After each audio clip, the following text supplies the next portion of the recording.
Bonjour chers amis. Je suis maintenant dans un restaurant à Kiev. Je suis avec la femme du combattant d'Azov. Elle a accepté de me parler, donc je vais lui poser des questions en russe et ensuite traduire en français pour que vous puissiez comprendre. Présentez-vous s'il vous plaît. Здравствуйте. Я хотела бы поблагодарить вас за то, что вы уделили время. Я рассказала, что вот вы жена одного из бойцов Азова. Представьтесь, пожалуйста. Меня зовут Ольга, мне 24 года, я из города Мариуполь. Je m'appelle Olga, j'ai 24 ans, je suis de Mariupol. Вы были в Мариуполе, когда началось вторжение. Est-ce que vous étiez à Mariupol lorsque cette invasion a commencé? Да, я находилась в Мариуполе до 20 марта. Oui, j'étais à Mariupol jusqu'à 20 mars. Как вы жили? Расскажите, пожалуйста, о том, как вы прятались, что происходило. Racontez-nous, s'il vous plaît, un peu votre quotidien, où vous cachiez, comment cela se passait. Сначала мы должны были собраться в одном доме, но он находился на окраине, и мы решили, что на окраине находиться опасно, и перешли в частный дом с подвалом в середине города. D'abord, nous devions nous cacher dans une maison qui se situait plutôt dans les banlieues, mais ensuite nous avons décidé que c'était trop dangereux et donc nous sommes déplacés vers une maison particulière au centre de la ville. Il y avait une cave. И вы, как часто происходили обстрелы? То есть, я так понимаю, вы там, наверное, жили в подвале. Et comment cela se passait? J'imagine que les tirs, les bombardements étaient si intenses que vous deviez vivre dans le cadre. Первую неделю мы находились наверху, в подвал спускались буквально на полчаса, на час, где-то рядом. La première semaine, nous vivions dans la maison et nous juste descendions pendant les bombardements, nous descendions dans le sous-sol pour une demi-heure peut-être. А потом был момент, когда в 4 утра у нас рядом через несколько домов полетела авиабомба, и мы после этого момента спустились в подвал, и мы уже оттуда не поднимались. То есть мы там находились 24/7. Mais ensuite, une bombe aérienne est tombée près de chez nous, juste dans une maison voisine. Et donc après cela, nous restions tout le temps 24 sur 24 dans le sous-sol. Как глупый вопрос, но началось вторжение в дом. Как нужно же забывать еду, бомбардировки, как это происходило? Je vais poser une question assez bête. Comment cela se passait avec la nourriture? Il fallait quand même aller chercher de la nourriture malgré les bombardements? У нас находилось 8 человек, и мы все, когда собирались, то приносили все максимально всего каждый тому, чтобы что-то можно было приготовить. Еще с нами находился маленький ребенок, у меня у подруги 2,5 года, и отец этого ребенка поднимался наружу под обстрелами, да, чтобы приготовить, чтобы ребенок не голодал, и в это же время нам что-то готовил. Мы кушали один раз в день. Nous étions 8 et il y avait donc nous avons tous pris quelques nourritures quand nous sommes venus dans cette maison. Nous avons pris le maximum de nourriture. Il y avait un petit enfant de 2 ans avec nous et son père, parce que l'enfant n'est pas faim. Le père, il montait pour préparer de la nourriture, même pendant les bombardements. Voilà, et nous ne mangions qu'une seule fois pendant la journée. Как обстояло дело с водой? Comment cela se passait avec l'eau? Ребята ходили на колодец, добывали воду так, и это не всегда получалось, потому что не всегда была возможность даже подняться с подвала. on allait chercher de l'eau vers un puits, mais c'était assez difficile. Il y avait très souvent la possibilité de sortir de sous-sol. Как ребенок переживал весь этот ужас? Comment l'enfant vivait toutes ces...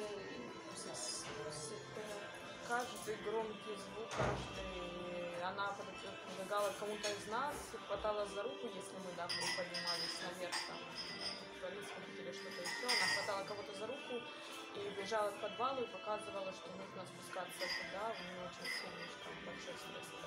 Pour l'enfant, c'était un stress énorme. À chaque son, elle courait vers nous, elle nous tirait par les bras en montrant qu'il fallait descendre dans le sous-sol si on était dans la maison pendant ce temps. Расскажите, пожалуйста, как вам удалось выехать из Мариуполя? Racontez-moi, s'il vous plaît, comment vous avez réussi à sortir de Mariupol. У нас начали говорить про зеленые коридоры, про то, что выпускают. Первый день поехали, с нами находились рядом соседи, у которых был генератор, которые помогали нам греть еще также воду для ребенка. И у них во дворе стояла машина, и когда прилетела рядом с соседним домом, эту машину пробила осколками. Они первый раз поехали. On a commencé à parler à propos des corridors humanitaires. Il y avait près de chez nous, il y avait nos voisins qui nous aidaient à chauffer l'eau pour l'enfant. Cette voiture a été endommagée leur voiture a été endommagée pendant les bombardements. Donc, mais ils nous ont proposé. Nous предложили вам воспользоваться машиной. Ils ont proposé de prendre notre voiture. Первый день они поехали, сказали, что там очень большое количество машин, мы не успеем до комендантского часа. Потом на следующий день они приехали, сказали, у вас 10 минут, собирайтесь, мы должны уже успеть. La première journée, ils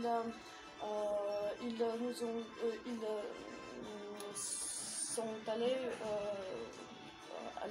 à l'extérieur et ils sont revenus en nous disant que nous n'avions pas assez de temps pour sortir de la ville avant le couvre-feu. Mais le jour suivant, ils sont venus et ils nous ont dit que vous avez 10 minutes pour vous préparer et pour fuir. А дальше как вы выехали из города? Мы выезжали, мы сначала пробыли в Кремневке несколько дней, мы ехали через Зуманду, были в Кремневке, потом уже добрались до Бердянска. Quelques jours nous avons passé à Кремневка, et ensuite nous avons gagné Бердянск. Скажите, пожалуйста, вот я слышала, что там русские глушили радио и ставили свою пропаганду. Как вы узнали о зеленых коридорах? Racontez-moi, s'il vous plaît, comment avez-vous appris que ces corridors humanitaires existaient? Parce que je sais que les Russes ont bloqué la radio ukrainienne et ils mettaient tout le temps leur propagande par la radio. Глушили все, да, связь в Мариуполе пропала еще 1 или 2 марта. И единственное радио, которое можно было послушать, это действительно русское. Про коридоры ничего там не было сказано. Про коридоры мы узнали непосредственно от соседей, которые то же самое узнали от соседей. Oui, effectivement, les Russes brouillaient le son de tous les radios. La seule radio qui marchait, c'était la radio russe. Et personne ne parlait... à la radio russe, personne ne nous parlait de l'existence de ces corridors. Et donc, nous avons appris ça juste grâce à nos voisins qui nous ont dit que ça existe. Скажите, пожалуйста, а ваш муж, он служил в Мариуполе с самого начала вторжения? Dites-moi, s'il vous plaît, est-ce que votre mari, il était à Mariupol dès le début de l'invasion? Мой муж полку Азов с самого начала основания, с 2014 года, да, и на момент вторжения он находился на базе в Грузии. Oui, mon mari, il combattait dans le régiment Azov dès le début et pendant l'invasion, il se trouvait à Урзуф, c'est près de Мариуполь. Скажите, пожалуйста, вот часто употребляют слово «батальон», иногда «полк». Какое название верно и почему такая мешанина происходит? Racontez-nous, s'il vous plaît, on emploie souvent le mot bataillon, mais aussi le mot régiment. À quoi est due cette différence et qu'est-ce que ça signifie? Азов — это полк официально с 2014 года под эгидой Национальной гвардии Украины. L'Azov est un régiment officiellement à partir de 2014. C'est sous l'égide de la garde nationale de l'Ukraine. А почему его так старательно называют батальоном? Я даже не знаю, чем это может быть. Et pourquoi on le nomme souvent bataillon? À quoi ça peut c'est dû? Я слышала, что используют слово батальон, чтобы вот в основном россияне, чтобы подчеркнуть, что это какое-то неофициальное формирование.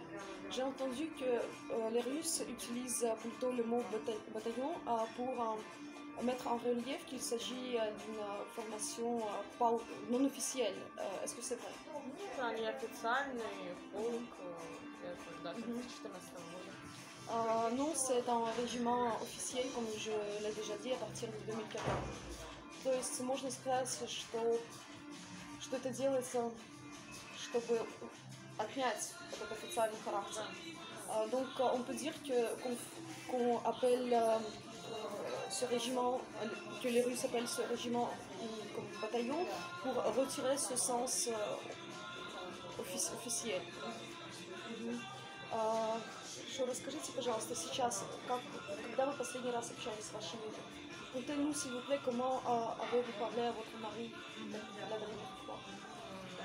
Крайний раз я общалась с мужем 19 мая перед эвакуацией. La dernière fois, j'ai parlé à mon mari le 19 mai, avant leur évacuation. А больше вы не получали вестей? Est-ce que vous avez reçu encore des nouvelles de lui? Ну, я узнала от службы патронажной, где он находится. С ним я не разговаривала с момента эвакуации. À partir du moment de l'évacuation, je n'ai plus parlé avec lui. J'ai appris où il était grâce au service de parrainage.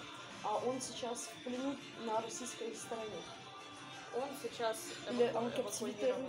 Он эвакуирован с завода Azovstal. Il a été évacué de l'usine Azovstal. Скажите, пожалуйста, верите ли вы, что русские сдержат свое слово? Или вы надеетесь на то, что пристальное международное внимание поможет им вспомнить о чести? Dites-nous, s'il vous plaît, est-ce que vous croyez que les Russes vont tenir leur parole ou que c'est plutôt la pression de l'attention internationale qui va les aider à tenir leur parole? Мы надеемся на то, что русская сторона будет придерживаться своих обещаний, то, что все-таки весь мир знает про Azovstal, что это не сойдет на нет и будет продолжать говорить про Azovstal, про защитников Мариуполя. Nous espérons que les Russes, d'une part que les Russes vont tenir leur parole, et d'autre part nous espérons que l'attention de l'opinion publique internationale y aidera beaucoup. Tout le monde est au courant aujourd'hui de cette situation. On n'oubliera pas les combattants d'Azovstal et les défenseurs de Мариуполь. Скажите, пожалуйста, чего вы ожидаете от Запада, от Европы, от США, от других стран? Какой именно поддержки? Racontez-nous, s'il vous plaît, quel soutien attendez-vous de l'Occident, de l'Europe, des États-Unis, d'autres pays? Quel genre de soutien? Ну, чтобы они не дали забыть тему про наших защитников, чтобы они продолжали про них говорить, и чтобы они сделали все возможное, чтобы мы наконец-то обняли своих близких, и чтобы наши близкие вернулись к нам домой, чтобы мы могли обнять. J'attends qu'il n'oublie pas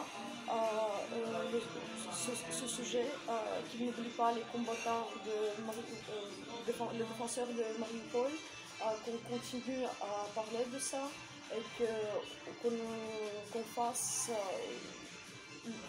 tout ce qui est dans leur possibilité pour que nous puissions embrasser nos proches. Спасибо вам большое, что уделили время. Мы надеемся, что люди не будут забывать, что вот сейчас какие-то французы посмотрят это видео, что люди понимают, что это очень важно сейчас не забывать о том, что ситуация еще не завершена, о том, что нужно спасти людей, не оставить их без защиты, без поддержки. Donc je vous remercie et j'espère vraiment que maintenant des Français vont voir cette vidéo, qu'on continuera à en parler et qu'on fera tout ce qui est possible pour aider ces gens, nos défenseurs, pour qu'ils puissent rentrer le plus tôt possible. Спасибо большое.